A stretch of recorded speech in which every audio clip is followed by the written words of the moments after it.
ইদানিং একটা বিষয় প্রচুর পরিমাণে লক্ষ্য করতেছি, সেটা হচ্ছে যে চোখ বন্ধ করলেই শুক্রবার, চোখ বন্ধ করলেই চোখ খুললেই বৃহস্পতিবার শুক্রবার চলে আসতেছে। এই কথা যে আমি একা বলতেছি বিষয়টা এমন না, অনেকের পোস্ট দেখলাম, বিষয়টা মোটেও কাকতালীয় না। আমি নিজেই অনুধাবন করতেছি কিভাবে কিভাবে যেন দিন কেটে যাচ্ছে। এই এখনো মনে আছে গত শুক্রবারে কখন নামাজে গেছিলাম, কি করতেছিলাম, দেখতে দেখতে কালকের দিন পর আবার শুক্রবার। তো মানে এই পরিমাণে যে সময় চলে যাচ্ছে আমাদের হাত থেকে দ্রুত, দিন শেষে একটা জিনিস মনে হয় যে আসলে নিজের জন্য বা আখিরাতের জন্য তেমন কিছু হয়তো বা আমরা করতেই পারলাম না। দুনিয়াবি চিন্তাধারা, এটা যাকেই বলি না কেন, আমি নিজেও দুনিয়াবি চিন্তাধারা বাদে আর কোনো কিছুই নেই। জানি না কি হবে, আল্লাহই ভালো জানে।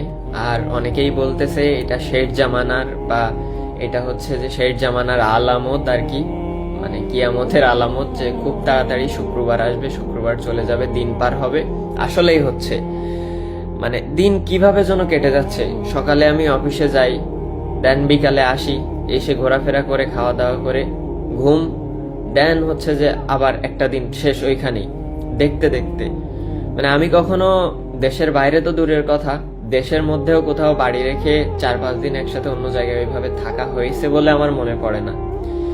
তো দেখতে দেখতে কেমন 44 দিনের মতো কেটে গেল, মানে ভাবা যায় 44 দিন, আর শুক্রবারগুলো কিভাবে কিভাবে পার হচ্ছে। তো আল্লাহ সবাইকে হেদায়েত দান করুক, এইটাই আমি চাই। আল্লাহ আমাকেও হেদায়েত দান করুক। জানি না দুনিয়াতে কতদিন আছি, তবে দিন শেষে যে আশা ভরসা ফ্যামিলির সাথে কাটানোর, তাদের সাথে একসাথে থাকার, এতটুকুই আর কি।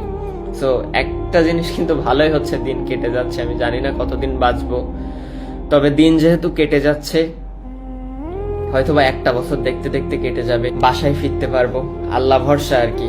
আপনারা দোয়া কইরেন, আপনাদের জন্য দোয়া থাকলো।